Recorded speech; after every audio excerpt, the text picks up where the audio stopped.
Bienvenidos a todos los que se conectan a Palabras Más del canal VoxMove. Soy Beto Díaz y quiero darles la bienvenida a este episodio y continuamos con este especial de Ciudadanos Renovemos y hoy, para esta ocasión y para este episodio nos acompaña Elizabeth. Elizabeth, bienvenida a Palabras Más y al canal VoxMove. ¿Cómo vas? Bien, muchas gracias. Gracias por la invitación y gracias por abrir estos espacios tan importantes. No, a usted muchas gracias por atender esta invitación del canal VoxMove.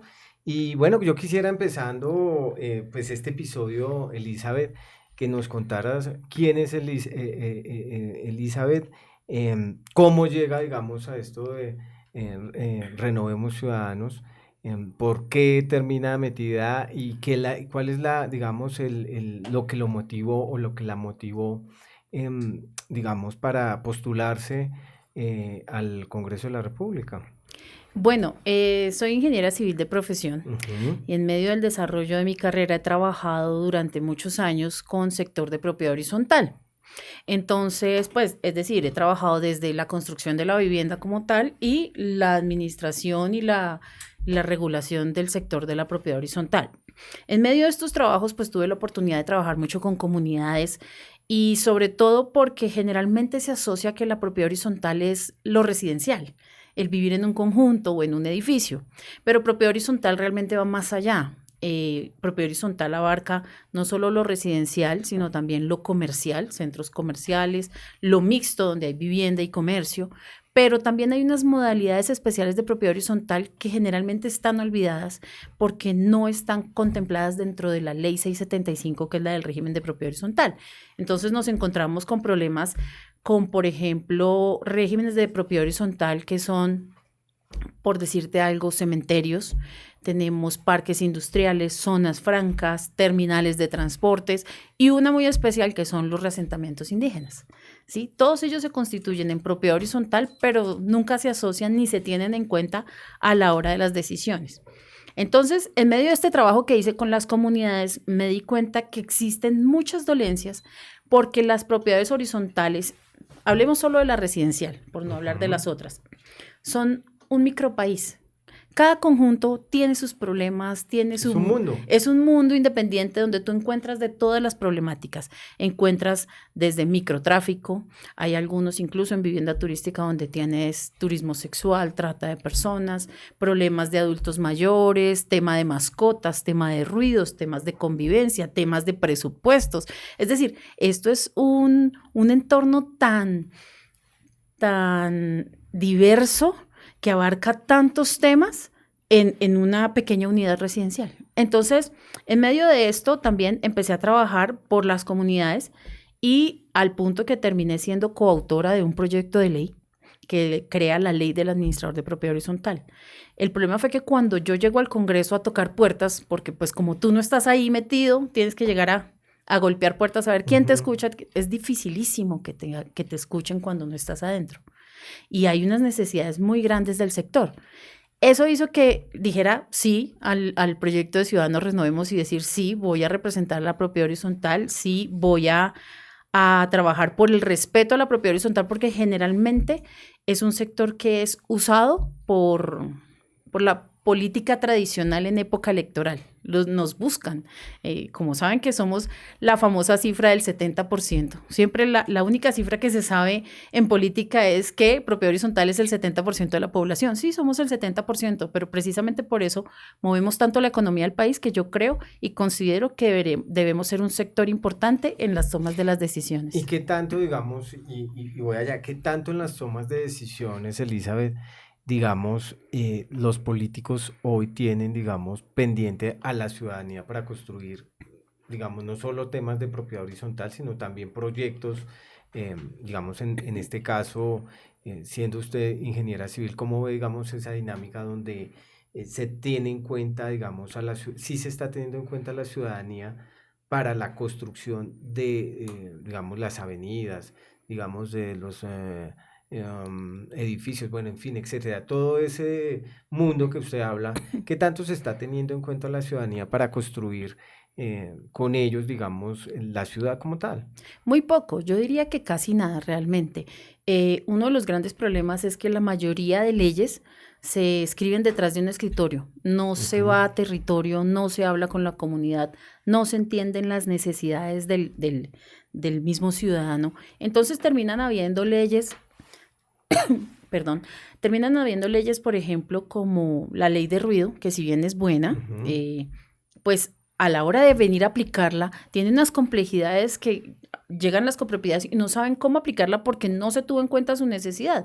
Entonces, no es viable. Hay recuerdo mucho que hubo un proyecto de ley que pretendía que cuando las personas compran su apartamento, entonces invierten los ahorros de toda su vida en comprar su apartamento, su Ujú. casa por fin, entonces la constructora debe hacer la entrega de las zonas comunes a la copropiedad. Y había un proyecto de ley que pretendía que si la constructora no, iba a entregar y la copropiedad decía no, no se la recibo así como me la está entregando, entonces ellos podían ir a una notaría con un perito y mediante un acta darlas por entregado y entregar como Quisieran quisieran. ellos. Ujú. Entonces, esto fue un peligro y esto fue una de las cosas que hizo que en su momento nos levantáramos la mano y dijéramos no. No lo aceptamos porque es muy fácil legislar detrás de un computador, pero cuando tú vas allá a la base social realmente, a las personas que les duele ese día a día, ahí ya te encuentras con que la ley debe ser diferente y que las regulaciones y las reglas de la vida en comunidad se manejan de una forma totalmente distinta a como lo plantean las leyes ahorita. Se habla, por ejemplo, y se está, digamos, polemizando ahora, o se ha puesto en el debate de la opinión, el tema del salario mínimo que subió el 23,7%. Ujú.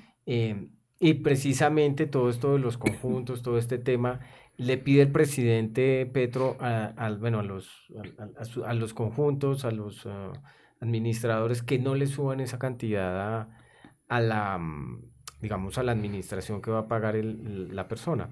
¿Usted considera que sí, es decir, si es, usted que dice, estoy en la realidad, estoy allí con el ciudadano de a pie, ¿usted cree que sí se debe aumentar ese 23,7% a la cuota administración?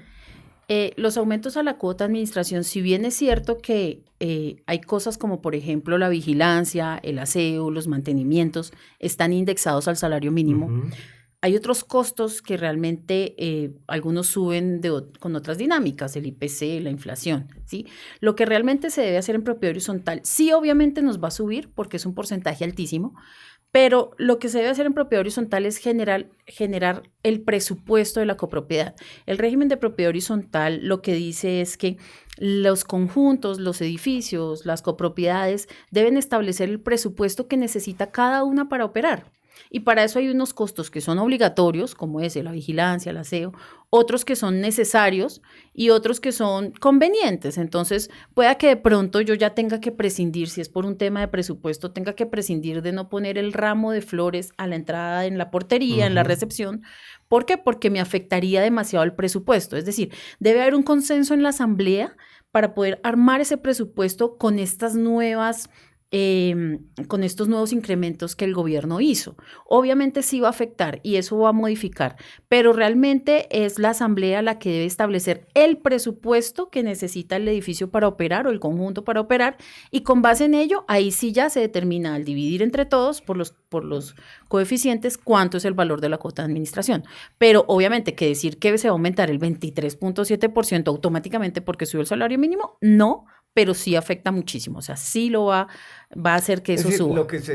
hablándolo para que lo podamos entender, ¿cierto? Es busquemos primero pagar, digamos, lo que es lo estándar, que es la seguridad, el Ujú, término de aseo, en fin, etcétera.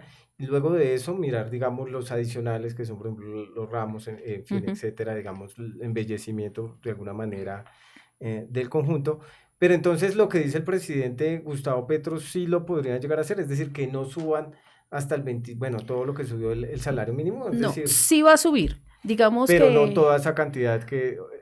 eso depende de cada copropiedad. Lo que te digo, cada copropiedad es un universo diferente. Ujú. Te voy a dar un Pero sí ejemplo. puede llegar a que no todo suba hasta el 23,7.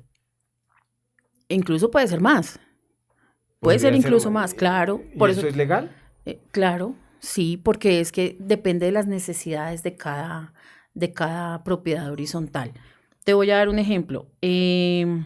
Digamos, obviamente yo sé que los primeros comentarios van a ser ahí, entonces no vivan en estrato 20, en estrato 6, pero pero son entornos de vida donde cada copropiedad tiene sus necesidades. Entonces, por ejemplo, digamos, es absolutamente necesario el tema de seguridad, por ejemplo, en las copropiedades donde viven personas expuestas públicamente. Ujú. Entonces, hay unas condiciones de seguridad, de permitir la entrada a los carros de los esquemas de seguridad, por ejemplo. Eso tiene unos costos adicionales diferentes a un portero eléctrico que tú le pones la fichita, le pasas el sensor y te abre la puerta automáticamente. Entonces, dependiendo de la necesidad de cada unidad, se crea el presupuesto y conforme a ese presupuesto es cuando se genera la cuota de administración. En algunos casos podría hasta subir, otros podría ser del 23 y otros sí podrían trabajarse ciertos rubros de pronto de decir, bueno, está bien, esta vez no vamos a celebrar el Día de la Madre con mariachis, solo se les dará una tarjetica a las señoras mamás, pero pues como para poder aliviar un poco la carga que se viene por el aumento del salario mínimo en las condiciones en que se dio. Es decir, Elizabeth, que el tema, por ejemplo, esto de subir, de bajar, se está convirtiendo también en un tema político. Es decir, que la ciudadanía, es decir, hay una narrativa, por ejemplo, de la oposición al gobierno que dice, oiga, no, que se va a subir todo esto y como asustando a la ciudadanía.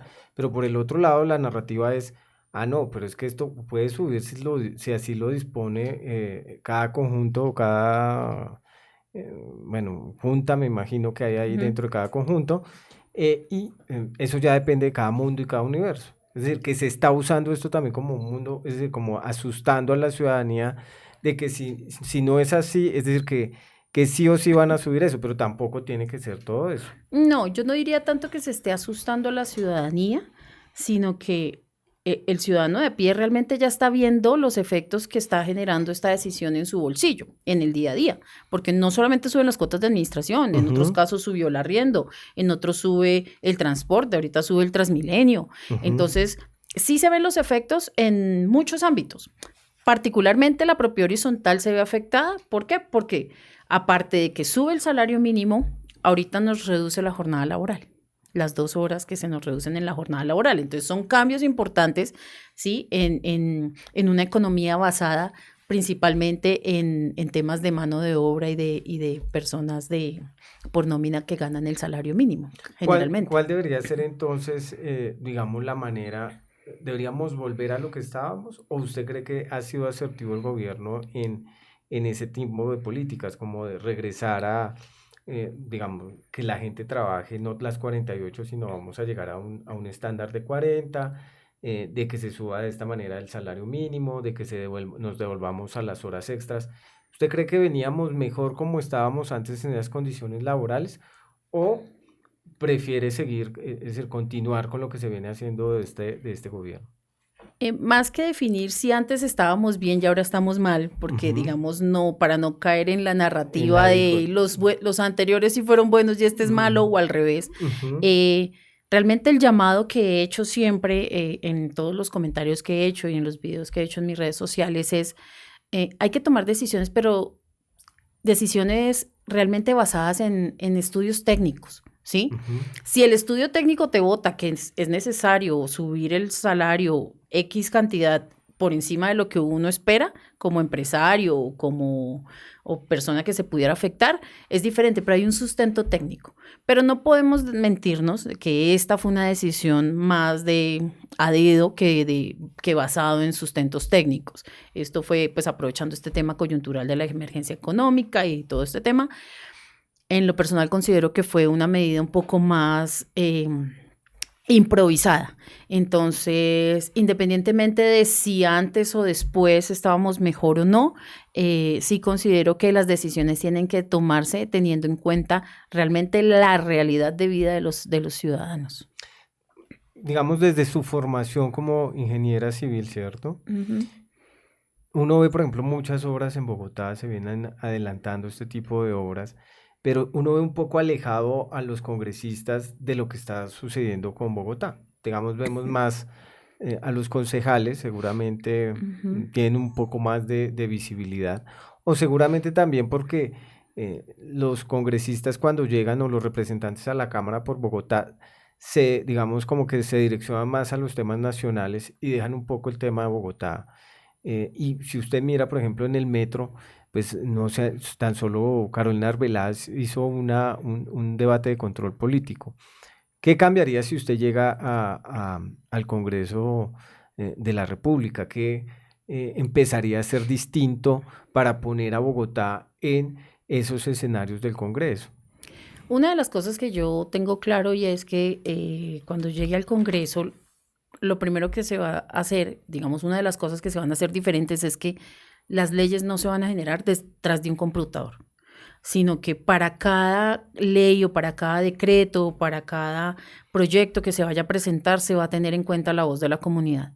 ¿Por qué? Porque realmente ahí es donde está la realidad, lo que me determina a mí si es viable o no una ley. Y te lo digo con conocimiento de causa como coautora del proyecto de ley del administrador de propiedad horizontal. Solamente cuando me senté con los administradores y con copropietarios y con personas del sector de la propiedad horizontal, empresarios y todo, fue que pudimos entender cuáles eran las verdaderas necesidades del sector y poderlas plasmar en ese documento. Antes no había formas. Entonces, más allá de si voy a hacer control o no voy a hacer control, yo creo que lo principal es que sí voy a tener en cuenta la voz de la ciudadanía. ¿Y usted cree, digamos, con el tema, por ejemplo, como lo ha manejado la administración actual de Carlos Fernando Galán, ve que lo está haciendo bien o mal en obras de infraestructura? Pues digamos que acá el tema es que si bien es cierto el metro ha tenido unos avances, hay algunas obras que han avanzado en un porcentaje.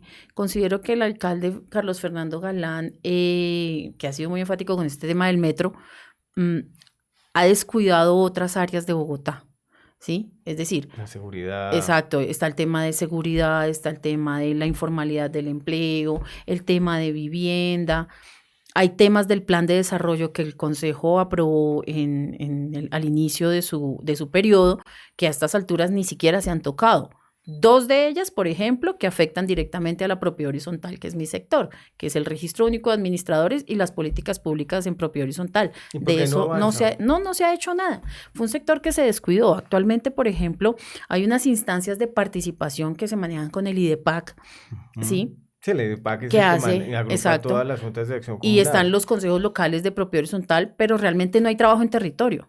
O sea, tú vas a los consejos locales y sí, se han conformado, hacen unas capacitaciones, pero trabajo en territorio no hay. Y, y te puedo decir que, aunque en este momento la propiedad horizontal, por ejemplo en Bogotá, se maneja a través de instancias de participación, nosotros hace rato dejamos de ser una instancia de participación. Nosotros ya somos un sector industrial del país. Pero Movemos no, pero, economía y pero todo. no cree que, digamos, los políticos han llevado a catalogar o a categorizar este sector que usted representa, digamos, como más unas maquinarias políticas, y lo hablo por las juntas de acción comunal, que terminan siendo agrupadas, pero terminan siendo para corresponder también a unos intereses particulares. Sí, yo siempre he sido enfática y siempre lo he dicho. La propiedad horizontal políticamente siempre ha sido uno de los sectores más manoseados. ¿Y por Eh, qué cree usted, por ejemplo, a pesar de que están agrupados, terminan trabajando en solitario? ¿Por qué no hay esa unidad? Porque, digamos, si se unieran todas las juntas de acción comunal, bueno, sería una cosa muy distinta a lo que estaría. Es decir, tendrían, por ejemplo, un concejal, un representante que no estuviera podemos poner hasta visibilizando, presidente. evidentemente, pero generalmente los ve uno trabajando cada uno por su lado, no los ve uno trabajando en unión, como si lo hacen los moteros, por ejemplo, como si Ujú. lo hacen otros sectores, que llevan a estos representantes para que pues saquen o pongan en la opinión pública las necesidades de ese sector. ¿Por qué no pasa eso con las juntas de acción comunal y el sector que usted representa? En muchos casos porque existe mucho desconocimiento del tema. Cuando tú vas a una sala de ventas a comprar tu Ujú. apartamento, te venden, te muestran el apartamento modelo, te muestran la maqueta, el render, perfecto, te hacen tu liquidación, compras y eres feliz. Te entregan tu apartamento y tú pasas a vivir, pero no te das cuenta que estás pasando a vivir un entorno diferente, que tiene una regulación diferente a cuando vivías en una casa, en una unidad de vivienda independiente. Entonces, es cuando tú llegas a un sitio donde no sabes ni siquiera cuáles son tus deberes y cuáles son tus derechos, Que es lo que pasa muchas ¿sí? veces con los reasentamientos que hace el distrito, ¿no? Que llegan a Claro. hablar, a vivir en edificios y no saben que hay que pagar una cuota de administración, Exacto. que bueno, que hay Que aquí que no puedo otras montar reglas, este negocio, etcétera, que sí. no puedo poner el ruido a más de tanto volumen, que tengo que respetar, que no puedo fumar marihuana y dejar todo el pasillo oliendo, Ujú. independientemente de si tengo el derecho o no a hacerlo dentro de mi unidad privada, el tema de ruidos, el tema de mascotas, que ya me toca recoger. Es decir, hay todo un engranaje de cosas que tienes que cumplir dentro de la propiedad horizontal y que también tienes derechos, pero tú los desconoces. Entonces, realmente son muy pocas las personas que entienden esto. Entonces, todo se nos vuelve conflictos de convivencia, pero no hay realmente alguien que diga, venga, esto es un tema de reglas claras y justas para todos. ¿Sí? Y eso es lo que hay que establecer. La ley 675 es muy buena, pero se necesita un decreto reglamentario que realmente diga cómo aplicarla. Pero y vuelvo al punto que no me respondiste y es cómo hacemos para que todos, no, bueno, no todos, pero si haya como una unidad en torno a esos intereses de la propiedad horizontal y de las juntas de acción comunal, porque trabaja cada uno como un llanero solitario, cada uno como en... Bueno, una de mis propuestas es arrancando con las capacitaciones. De hecho, durante mucho tiempo yo trabajé capacitaciones gratuitas precisamente para el tema de propiedad horizontal, para saber lo que es vivir en comunidad, Ujú. ¿sí? Y eso arranca incluso en un plan piloto, en algún momento lo intenté trabajar con las constructoras, decirles, bueno, ustedes venden el apartamento, pero ustedes están en la obligación de decirle a la persona que le compró en qué se está metiendo. Entonces, algunas lo copiaron, hay algunas constructoras que sí lograron, entregaban por lo menos una cartilla, un manual de vida en convivencia, algo se hacía, pero esta gestión social que hay dentro del sector de propiedad horizontal tiene muchísimo trabajo, o sea, es un tema de llegar a ser un buen vecino. Entonces, y dentro de todo eso, pues se evitan muchos conflictos de convivencia, que es de los mayores problemas que hay en las copropiedades. ¿Y qué tanto, digamos, o usted cómo catalogaría, digamos, el IDEPAC, cierto, que asocia todas estas juntas de acción comunal? ¿Cree usted que está haciendo un buen trabajo? ¿Cree usted que, o en qué debe mejorar el IDEPAC, digamos, en, en, digamos, regular o ayudar más al tema de la construcción, digamos, de las juntas de acción comunal? Bueno, yo consideraría que sí debe haber más trabajo en territorio. Se necesita muchísimo trabajo de los consejeros locales en los diferentes territorios, que vayan a las localidades. Esto no se nos puede convertir en la reunión allá en la alcaldía local, la foto respectiva y chao, Por ¿sí? cumplir. Exacto, por cumplir, sino que realmente haya un trabajo con la comunidad en las localidades y capacitando. Esto es un tema de mucha capacitación ahorita. Es capacitar a las personas que viven, a los administradores, porque ese es otro problema, ¿sí? Que yo trato en el proyecto de ley y es la dignificación de la profesión del administrador de propiedad horizontal, porque ahorita para ser administrador hay personas que se preparan, si hacen, ahorita digamos la única formación que hay como tal formal es el tecnólogo en administración que dicta el SENA, pero de resto, pues tú sabes que igual tú vas a tu asamblea y si se postuló la señora del 302 que no está haciendo nada, pues la aceptan y ya, pero no están teniendo en cuenta si tiene la formación, las habilidades y la capacidad. Uno de mis puntos es exigir la profesionalización del sector del administrador, no solamente porque se necesita una persona idónea porque está administrando tu patrimonio, porque tú eres dueño de tu unidad privada, pero también eres dueño de las zonas comunes. Entonces es una persona que tiene que saber de administración, de contratación, de temas mínimos de contabilidad, de mantenimientos.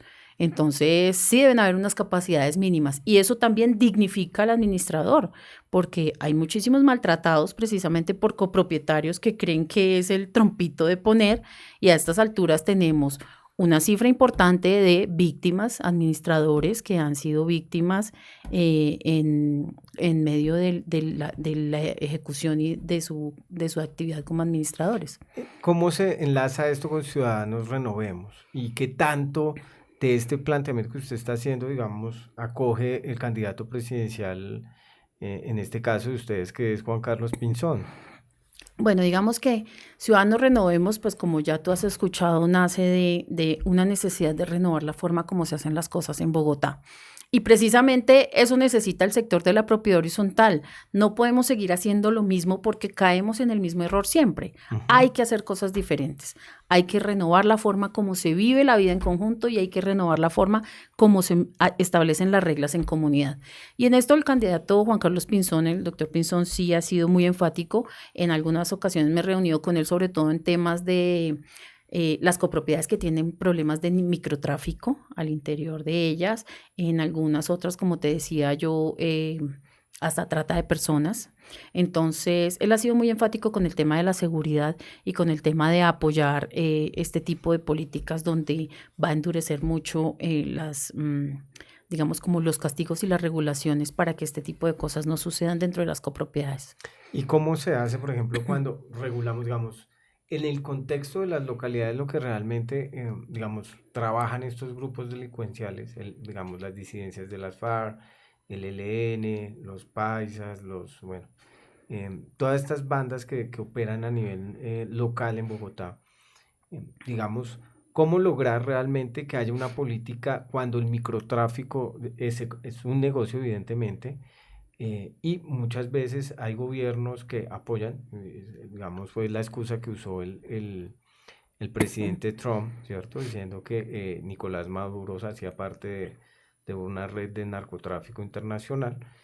Mm, Cuando es realmente, digamos, el combustible que realmente termina, digamos, impulsando o es el combustible de todas estas bandas, cómo poder lograr una política que realmente ayude a disminuir, digamos, hurtos, bueno, en fin, etcétera, cuando hay un negocio detrás de por medio que es el microtráfico.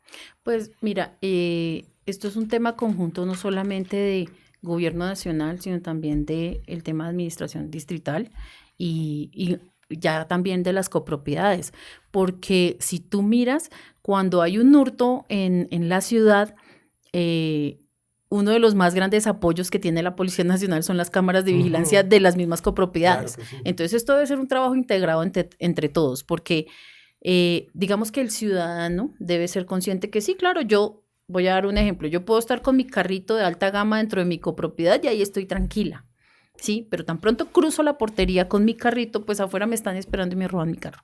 Entonces, lo que pase fuera de los conjuntos también me importa.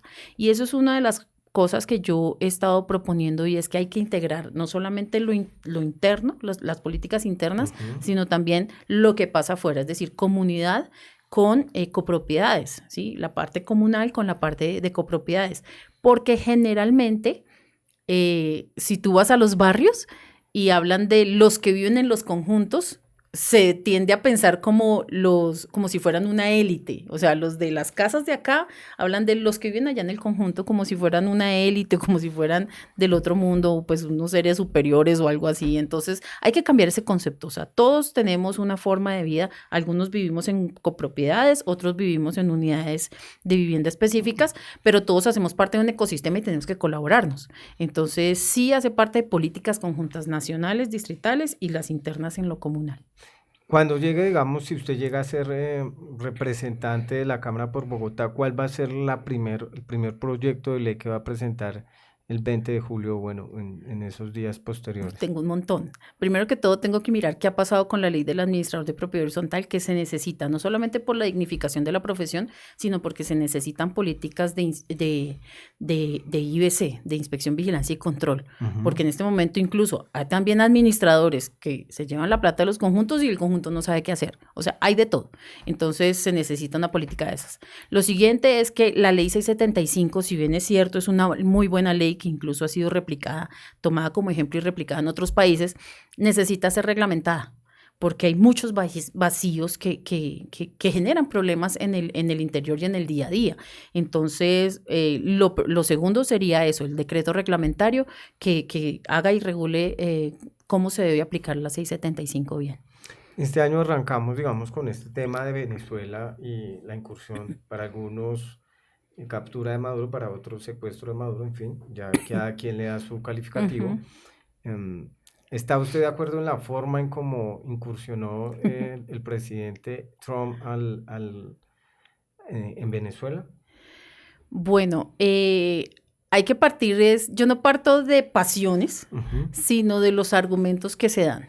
El argumento es, Nicolás Maduro hacía parte de un cartel narcoterrorista que era el Cartel de los Soles, y como tal existen unas políticas para que pueda ser capturado y llevado a juicio. Entonces, digamos que yo en este sentido sí considero pues que hay que luchar por la libertad de todos los pueblos y que realmente, yo sé que lo vieron en Pero redes. ¿está de acuerdo con la forma? Porque, digamos, hoy ya, digamos, el gobierno estadounidense dice que el cartel de los soles no existe, ¿cierto? Pero ¿está de acuerdo en la forma en cómo está incursionando o cómo ingresó el gobierno de los Estados Unidos a Venezuela?